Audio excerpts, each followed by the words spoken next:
Eli hyvää iltaa. Mun nimi on tosiaan Temetsuela. Ja mä tosiaan tänään aloittelen tätä videoblokkajan uraa YouTubeen.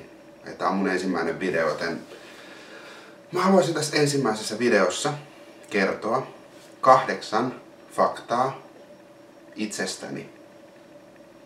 Eli 8 totuutta, mitä osa mun kaverista toki tietää, mutta suurin osa ei. Osa niistä tiedetään.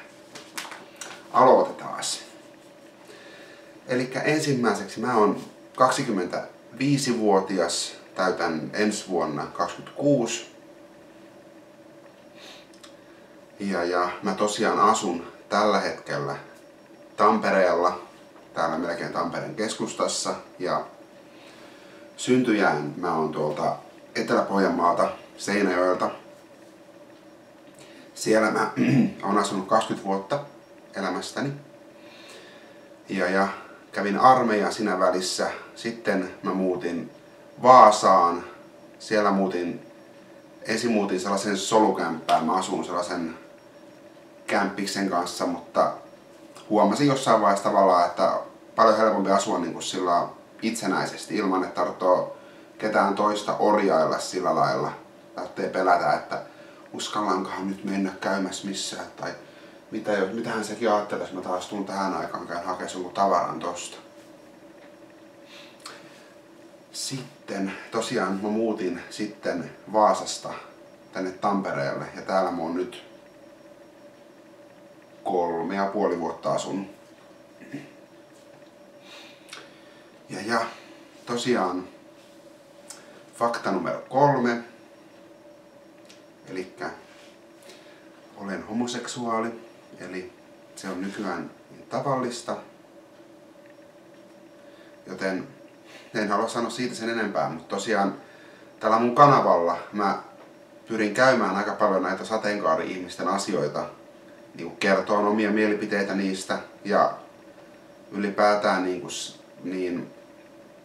saada ihmisten mielipiteitä vähän selvitellä ja kysellä ja just tavallaan siihen keskittyä sillä lailla, että tosi monella homolla, etenkin pojilla, saattaa olla mielipide jostain asioista, jostain ihmisistä, jotka käy tietyissä paikoissa tosi monta kertaa ns. Vakiasiakkaana. Saattaa olla mielipide, että tuo vaan täällä etsii jotain kaikkien kanssa jotakin juttua. Vaikka totuus saattaisi olla hyvinkin sellainen, että joku on löytänyt itsellensä kantapaikan, viihtyy siellä ja viettää siellä aikaa ennemmin kuin nyhjöttää yksin kotona. Sitten mun perheeseen mun lisäksi kuuluu pikkusisko, isä, äitipuoli, sitten äitin miesystävä, äitin kissa, mulla on 1 paappa elossa, 2 mummaa elossa ja paapan sisko. Se on sellainen lähipiiri, mistä koostuu perhe mulle. Ja ne kaikki tosiaan asuu Seinäjoella, Pohjanmaalla. Sitten harrastuksista, niin mä harrastan kuntosalilla käyntiä aktiivisesti. Vaihtelee hirveästi miten sattuu. Mutta etenkin kuntosalilla ja siellä etenkin ryhmäliikunnoissa, missä mä tykkään myös käydä, niin body attack, body combat ja sitten sellainenkin erikoisuus kuin astanga jooga on lähinnä sydäntä. Ja sitten yökerhoissa tanssiminen ihan mielellään selvinpäin vielä, niin se on kans mulle ehdoton niin kuin lähellä sydäntä ja antaa mulle sitä jotakin sellaista. Tanssiminen on vaan niin mahtavaa.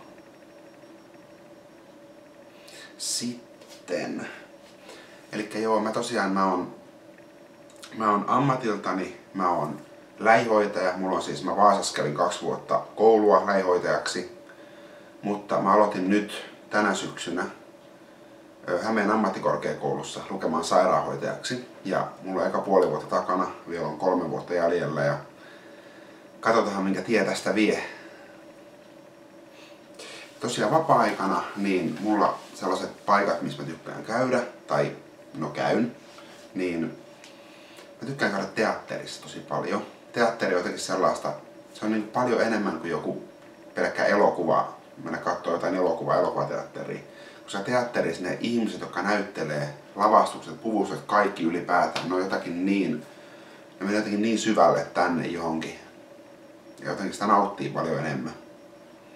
Lisäksi mä tykkään kuluttaa aikaa sillä, että mä saatan vaan ihan lähteä tästä omalta kämpältäni kierteleen kaupungille ja kuluttaa pari tuntia siellä ihan kierrellä ja katsella ja mitä ihmiset menee ynnä muuta, käydä kahvilla. Mut sit se vakipaikka, missä mä tykkään käydä täällä Tampereella, on Mixtape Night Club, eli Suomen vanhin homobaari. Ja se on mulle tavallaan muodostunut jo olohuoneeksi itselle sillä lailla, että mä tunnen sen henkilökunnan tosi hyvin sieltä. Ne on kaikki tosi ihania persoonia. Musta on tosi ihanaa ja helppo mennä sinne. Vaikka siellä olisi yhtään ketään tuttuja, niin ainoa se henkilökunta, kenen kanssa voit jutella ja kenen kanssa voit vaihtaa kuulumisia ja kertoa elämästä. Ja sitten 8. kohta, eli matkustelu on justiin sellaista, mistä mä tykkään, että mä käyn tosi usein Helsingissä pidettämässä ihan extempore-reissuja, kotopuolessa Seinäjoella perhettä moikkaamassa. Tai sitten mä käyn Vaasassa mun ystäviä moikkaamassa, niitä jotka asuu siellä. Mutta mä myöskin tykkäisin lähteä ulkomaille. Mutta mä oon siis elämäni aikana, mä oon about 4 kertaa käynyt ulkomailla. Mä oon 1 kerran käynyt yksin ulkomailla ja silloinkin mä olin Lontoossa. Mä olin 10 päivää vuonna 2015 ja se loman alku tuntuu sillä lailla, että se menee tosi hyvin ja tekemistä riittää ja näin. Mutta sitten loman loppupuoli, kun sä oot yksin siellä pelkästään itses kanssa melkein koko ajan, niin siinä vaatisi sen puhekaverin, kenelle sitä voisi jutella tai kertoa, että mitä sä tekis tai suunnitella yhdessä kaikkea mukavaa ohjelmaa, koska ei se yksin kumminkaan tunnu sellaiselta, mitä pitäisi tuntua, jos se on kahdestaan ja on tosi hauskaa. Mutta tällainen on mun eka videoblogi YouTubeen. Kertokaa mielipiteitä sinne alas. Tykkäsittekö, ette tykännyt, mitä parannettavaa. Ja mä tosiaan linkkaan sinne alas myös mun Instagram ja Facebook-profiilin. Joten siellä saa Instagramissa ehdottomasti seurakkaa mua siellä, mitä mä nyt kerron ja tarinaa siellä. Ja mä lupaan, että mä rupean näitä videoita tekemään useasti. Että kiitos jos tykkäsitte ja palaillaan ensi videossa. Ciao!